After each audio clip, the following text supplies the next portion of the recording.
आपकी खुशी में, आपके गम में, आपकी आंसुओं में, आपकी मुस्कुराहटों में, आपके आज में, आपके कल में, आपके साथ होगी एक कहानी और मैं। नमस्कार दोस्तों, आप सभी का स्वागत है मेरे चैनल कथा सागर में। दोस्तों, आज मैं आप सब लोगों के लिए प्रेमचंद जी की लिखी कहानी पूर्व संस्कार लेकर आई हूँ। अगर ये कहानी आपको पसंद आए तो मेरे इस चैनल को सब्सक्राइब ज़रूर कीजिएगा। आइए सुनते हैं ये कहानी मेरे यानी मंजू की आवाज़ में। सज्जनों के हिस्से में भौतिक उन्नति कभी भूल कर ही आती है। राम टहल विलासी, दुर्व्यसनी, चरित्रहीन आदमी थे, पर सांसारिक व्यवहारों में चतुर, सूद ब्याज के मामले में दक्ष और मुकदमे अदालत में कुशल थे। उनका धन बढ़ता था, सभी उनके आसामी थे। उधर उन्हीं के छोटे भाई शिव टहल साधु भक्त, धर्मपरायण और परोपकारी जीव थे। उनका धन घटता जाता था। उनके द्वार पर 2-4 अतिथि बने रहते थे। बड़े भाई का सारे मोहल्ले पर दबाव था। जितने नीच श्रेणी के आदमी थे, उनका हुक्म पाते ही फौरन उनका काम करते थे। उनके घर की मरम्मत बेगार में हो जाती। ऋणी कुंजड़े साग भाजी भेंट में ही दे जाते। ऋणी ग्वाला उन्हें बाजार भाव से ड्योढ़ा दूध देता। छोटे भाई का किसी पर रौब न था। साधु संत आते और इच्छापूर्ण भोजन करके अपनी राह लेते। 2-4 आदमियों को रुपए उधार दिए भी तो सूद के लालच से नहीं, बल्कि संकट से छुड़ाने के लिए। कभी जोर देकर तगादा न करते कि कहीं उन्हें दुख न हो। इस तरह कई साल गुजर गए, यहाँ तक कि शिव टहल की सारी संपत्ति परमार्थ में उड़ गई। रुपए भी बहुत डूब गए। उधर राम टहल ने नया मकान बनवा लिया, सोने चांदी की दुकान खोल ली, थोड़ी जमीन भी खरीद ली और खेती बाड़ी भी करने लगे। शिव टहल को अब चिंता हुई, निर्वाह कैसे होगा। धन न था कि कोई रोजगार करते। वो व्यवहार बुद्धि भी न थे जो बिना धन के भी अपनी राह निकाल लेती है। किसी से ऋण लेने की हिम्मत ना पड़ती थी। रोजगार में घाटा हुआ तो कहाँ से देंगे। किसी दूसरे आदमी की नौकरी भी न कर सकते थे। कुल मर्यादा भंग होती थी। 2-4 महीने तो ज्यों त्यों करके काटे। अंत में चारों ओर से निराश होकर बड़े भाई के पास गए और कहा, भैया, अब मेरे और मेरे परिवार के पालन का भार आपके ऊपर है। आपके सिवाय अब किसकी शरण लूं? राम टहल ने कहा, इसकी कोई चिंता नहीं। तुमने कुकर्म में तो धन उड़ाया नहीं। जो कुछ किया उससे कुल कीर्ति ही फैली है। मैं धूर्त हूँ, संसार को ठगना जानता हूँ। तुम सीधे साधे आदमी हो, दूसरों ने तुम्हें ठग लिया। ये तुम्हारा ही घर है। मैंने जो ज़मीन ली है उसकी तहसील वसूल करो, खेती बाड़ी का काम संभालो। महीने में तुम्हें जितना खर्च पड़े मुझसे ले जाओ। हाँ, एक बात मुझसे ना होगी, मैं साधु संतों का सत्कार करने को एक पैसा भी न दूंगा और ना तुम्हारे मुंह से अपनी निंदा सुनूंगा। शिव टहल ने गदगद कंठ से कहा, भैया, मुझसे इतनी भूल अवश्य हुई कि मैं सबसे आपकी निंदा करता रहा हूँ, उसे क्षमा करो। अब से मुझे अपनी निंदा करते सुनना तो जो चाहे वो दंड देना। हाँ, आपसे मेरी एक विनय है, मैंने अब तक अच्छा किया या बुरा, पर भाभी जी को मना कर देना कि उसके लिए मेरा तिरस्कार ना करें। राम टहल, अगर वो कभी तुम्हें ताना देंगी तो मैं उनकी जीभ खींच लूँगा। राम टहल की ज़मीन शहर से 10-12 कोस पर थी। वहाँ एक कच्चा मकान भी था। बैल, गाड़ी, खेती की अन्य सामग्रियाँ वहीं रहती थीं। शिव टहल ने अपना घर भाई को सौंपा और अपने बाल बच्चों को लेकर गांव चले गए। वहाँ उत्साह के साथ काम करने लगे। नौकरों ने काम में चौकसी की। परिश्रम का फल मिला। पहले ही साल उपज ड्योढ़ी हो गई और खेती का खर्च आधा रह गया। पर स्वभाव को कैसे बदलें? पहले की तरह तो नहीं, पर अब भी 2-4 मूर्तियां शिव टहल की कीर्ति सुनकर आ ही जाती थीं और शिव टहल को विवश होकर उनकी सेवा और सत्कार करना ही पड़ता था। हाँ, अपने भाई से ये बात छिपाते थे कि कहीं वो अप्रसन्न होकर जीविका का ये आधार भी न छीन ले। फल ये होता कि उन्हें भाई से छिपाकर अनाज, भूसा, खली आदि बेचना पड़ता। इस कमी को पूरी करने के लिए वो मजदूरों से और भी कड़ी मेहनत लेते थे और खुद भी कड़ी मेहनत करते। धूप, ठंड, पानी, बूंदी की बिल्कुल परवाह न करते थे, मगर कभी इतना परिश्रम तो किया न था। शरीर शक्तिहीन हो गया। भोजन भी रूखा सूखा मिलता था, उस पर कोई ठीक समय भी नहीं। कभी दोपहर को खाया, कभी तीसरे पहर। कभी प्यास लगी तो तालाब का पानी पी लिया। दुर्बलता रोग का पूर्व रूप है। बीमार पड़ गए। देहात में दवा दारू का सुविधा तो थी नहीं, भोजन में भी कुपथ्य करना पड़ता था। रोग ने जड़ पकड़ ली। ज्वर ने प्लीहा का रूप धारण किया और प्लीहा ने 6 महीने में काम तमाम कर दिया। राम टहल ने ये शोक समाचार सुना तो उन्हें बड़ा दुख हुआ। इन 3 वर्षों में उन्हें 1 पैसे का नाज नहीं लेना पड़ा। गुड़, घी, भूसा, चारा, उपले, ईंधन सब गांव से चला आता था। बहुत रोए, पछतावा हुआ कि मैंने भाई की दवा दर्पण की कोई फिक्र नहीं की। अपने स्वार्थ की चिंता में मैं उसे भूल ही गया। लेकिन मैं क्या जानता था कि मलेरिया का ज्वर प्राणघातक ही होगा, नहीं तो यथाशक्ति अवश्य इलाज करता। भगवान की यही इच्छा थी, फिर मेरा क्या बस। अब कोई खेती को संभालने वाला ना था। इधर राम टहल को खेती का मजा मिल गया था, उधर विलासिता ने उनका स्वास्थ्य भी नष्ट कर डाला था। अब वो देहात के स्वच्छ जलवायु में रहना चाहते थे। निश्चय किया कि खुद ही गांव में जाकर खेती बाड़ी करूं। लड़का जवान हो गया था, शहर का लेन देन उसे सौंपा और देहात चले आए। यहाँ उनका समय और चित्त विशेषकर गौओं की देखभाल में लगता था। उनके पास एक जमुनापुरी बड़ी रास की गाय थी। उसे कई साल हुए बड़े शौक से खरीदा था। दूध खूब देती थी और सीधी वो इतनी कि बच्चा भी सींग पकड़ ले तो कुछ न बोले। वो इन दिनों गाभिन थी, उसे बहुत प्यार करते थे। शाम सवेरे उसकी पीठ सहलाते, अपने हाथों से नाच खिलाते। कई आदमी उसके ड्योढ़े दाम देते थे, पर राम टहल ने उसे बेचा नहीं। जब समय पर गऊ ने बच्चा दिया तो राम टहल ने धूमधाम से उसका जन्मोत्सव मनाया। कितने ही ब्राह्मणों को भोजन कराया। कई दिन तक गाना बजाना होता रहा। इस बछड़े का नाम रखा गया जवाहिर। एक ज्योतिषी से उसका जन्म पत्र भी बनवाया गया। उसके अनुसार बछड़ा बड़ा होनहार, बड़ा भाग्यशाली, स्वाभिमानी निकला। केवल 6ठे वर्ष उस पर एक संकट की शंका थी।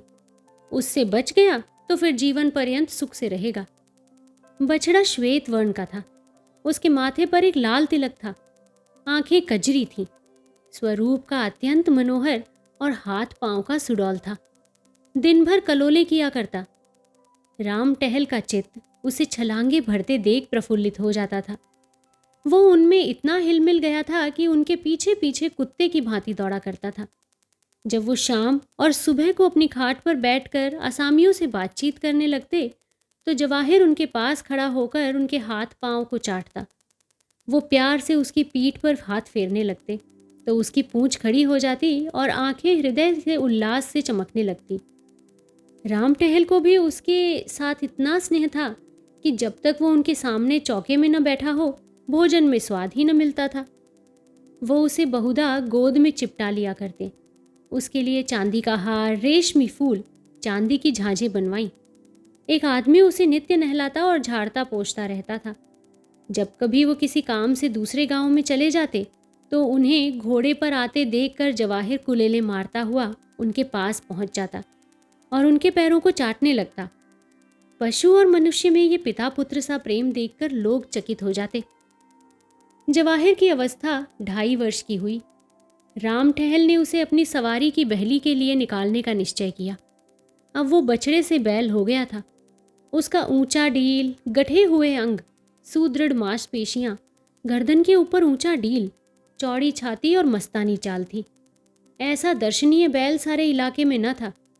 बड़ी मुश्किल से उसका बांधा मिला, पर देखने वाले तो साफ कहते थे कि जोड़ नहीं मिला। रुपए तो आपने बहुत खर्च किए हैं, पर कहाँ जवाहिर और कहाँ ये, कहाँ लैंप और कहाँ दीपक। पर कौतूहल की बात यह थी कि जवाहिर को कोई गाड़ीवान हाँकता तो वो आगे पैर न उठाता, गर्दन हिला हिला कर रह जाता। मगर जब राम टहल आप पगहा हाथ में लेते और एक बार चुमकार कर कहते, चलो बेटा, तो जवाहिर उन्मत्त होकर गाड़ी को ले उड़ता। 2-2 कोस तक बिना रुके एक ही सांस में दौड़ता चला जाता। घोड़े भी उसका मुकाबला ना कर सकते।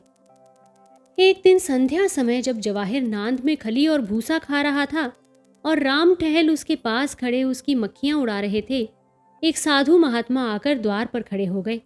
राम टहल ने अविनयपूर्ण भाव से कहा, यहाँ क्यों खड़े हो महाराज, आगे जाओ। साधु, कुछ नहीं बाबा, इसी बैल को देख रहा हूं। मैंने ऐसा सुंदर बैल नहीं देखा। राम टहल ध्यान देकर बोला, घर ही का बछड़ा है। साधु साक्षात देवरूप है। ये कहकर महात्मा जी जवाहिर के निकट गए और उसके खुर चूमने लगे। राम टहल, आपका शुभागमन कहाँ से हुआ? आज यहीं विश्राम कीजिए तो बड़ी दया हो। साधु, नहीं बाबा, क्षमा करो, मुझे आवश्यक कार्य से रेलगाड़ी पर सवार होना है। रातों रात चला जाऊंगा, ठहरने से विलंब होगा। राम टहल, तो फिर और कभी दर्शन होंगे? साधु, हाँ, तीर्थ यात्रा से 3 वर्ष में लौटकर इधर से फिर जाना होगा। तब आपकी इच्छा होगी तो ठहर जाऊंगा। आप बड़े भाग्यशाली पुरुष हैं कि आपको ऐसे देवरूप नंदी की सेवा का अवसर मिल रहा है। इन्हें पशु न समझिए, ये कोई महान आत्मा है। इन्हें कष्ट न दीजिएगा, इन्हें कभी फूल से भी न मारिएगा। ये कहकर साधु ने फिर जवाहिर के चरणों पर शीस नवाया और चले गए।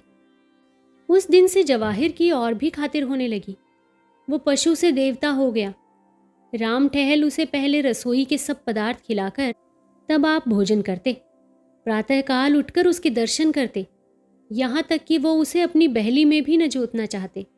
लेकिन जब उनको कहीं जाना होता और बहली बाहर निकाली जाती तो जवाहिर उसमें जुतने के लिए इतना अधीर और उत्कंठित हो जाता, सिर हिला हिला कर इस तरह अपनी उत्सुकता प्रकट करता कि राम टहल को विवश होकर उसे जोतना पड़ता। 2-1 बार वो दूसरी जोड़ी जोत कर चले गए तो जवाहिर को इतना दुख हुआ कि उसने दिन भर नांद में मुंह नहीं डाला। इसलिए वो अब बिना किसी विशेष कार्य के कहीं जाते ही न थे। उनकी श्रद्धा देखकर गांव के अन्य लोगों ने भी जवाहिर को अन्नग्रास देना शुरू किया। सुबह उसके दर्शन करने तो प्रायः सभी आ जाते थे। इस प्रकार 3 साल और बीते।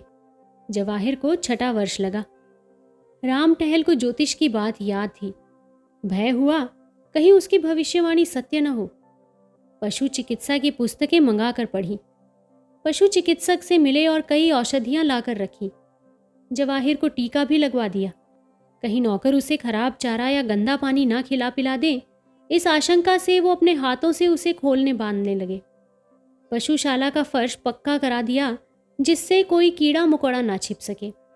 उसे नित्य प्रति खूब धुलवाते भी थे। संध्या हो गई थी।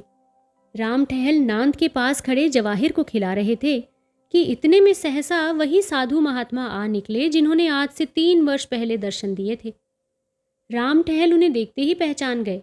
जाकर दंडवत की, कुशल समाचार पूछे और उनके भोजन का प्रबंध करने लगे। इतने में अकस्मात जवाहिर ने जोर से डकार ली और धम से भूमि पर गिर पड़ा।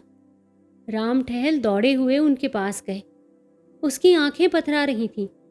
पहले एक स्नेहपूर्ण दृष्टि उन पर डाली और फिर चित्त हो गया। राम टहल घबराए हुए घर से दवाएं लाने दौड़े। कुछ समझ में ना आ रहा था कि इसे खड़े खड़े क्या हो गया। जब वो घर से दवाइयां लेकर निकले तब जवाहिर का अंत हो चुका था। राम टहल शायद अपने छोटे भाई की मृत्यु पर भी इतने शोकातुर ना हुए थे। वो बार बार लोगों के रोकने पर भी दौड़ दौड़ कर जवाहिर के शव के पास जाते और उससे लिपट कर रोते। रात उन्होंने रो रो कर काटी। उसकी सूरत आंखों से ना उतरती थी। रह रहकर हृदय में एक वेदना सी होती और शोक से विभल हो जाते। प्रातःकाल लाश उठाई गई, किंतु राम टहल ने गांव की प्रथा के अनुसार उसे चमारों के हवाले नहीं किया। यथाविधि उसकी दाह क्रिया की, स्वयं आग दी, शास्त्र अनुसार सब संस्कार किए। 13वें दिन गांव के ब्राह्मणों को भोजन कराया गया। उक्त साधु महात्मा को उन्होंने अब तक नहीं जाने दिया था। उनकी शांति देने वाली बातों से राम टहल को बड़ी सांत्वना मिलती थी।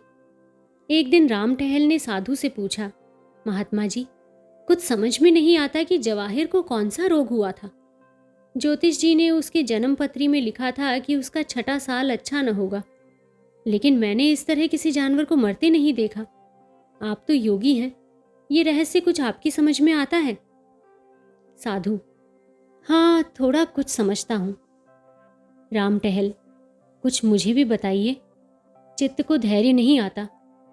साधु, वो उस जन्म का कोई सचरित्र साधु भक्त परोपकारी जीव था। उसने आपकी सारी संपत्ति धर्म कार्यों में उड़ा दी थी। आपके संबंधियों में ऐसा कोई सज्जन था?